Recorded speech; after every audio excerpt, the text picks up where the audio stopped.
Hi everyone. I recently ran a project to redesign the onboarding process for an international business that wanted to deliver a better experience for their Australian office. Look, there's a lot of information out there. I won't go into too much detail about what's on the internet and what people are sharing at the moment. There's a lot of consistent themes and some amazing information out there. But what I would like to share with you is, I guess, the reflection of our project and what successes we had. And there's three things there. So these three things all come from considering the experience. It's all about the experience of the individual and others that are involved in that process of onboarding. You know, how you want the individuals to feel, more importantly, and also what you want them to do as a result. Don't make it feel rushed. Don't throw everything at the new hire even before they start. You know, leave people time to adjust, to reflect and find their place. If they need to do training, compliance, don't set them up with 15 people in that first day or first week as to when compliance is due. It's too overwhelming. I think people see holes in people's calendars and diaries and just think, oh, we just got to fill it up with all these meetings and things. No, pace it. Think about how much information someone can digest. Because there'll be various different things in their onboarding that they'll need to consume. Zoom fatigue is real. So let's not kid ourselves. The amount of Zoom calls that we all have is extraordinary. So we need to pace this out for that individual.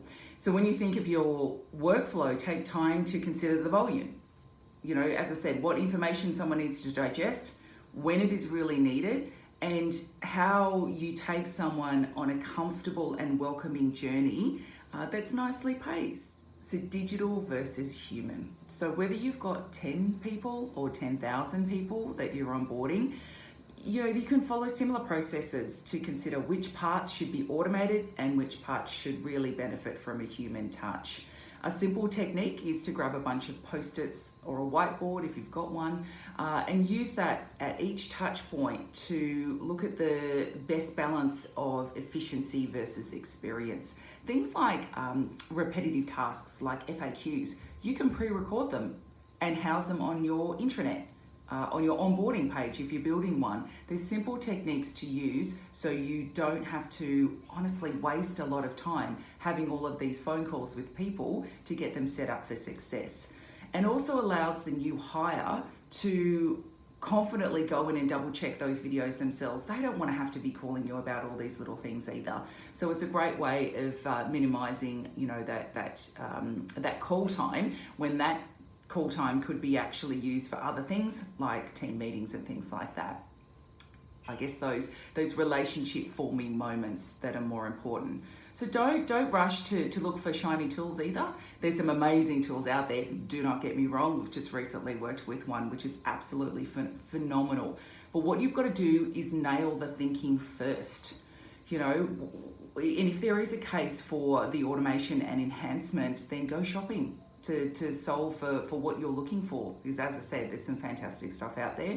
Get your process right first. Just start. You can quite quickly get caught up in the detail. So don't think that you need to make it perfect the first time. You just need to give it a go and test it. The most perfect people to test it on are your new hires as well. They're the people going through your process. Ask them, do they like their experience? Does it make sense?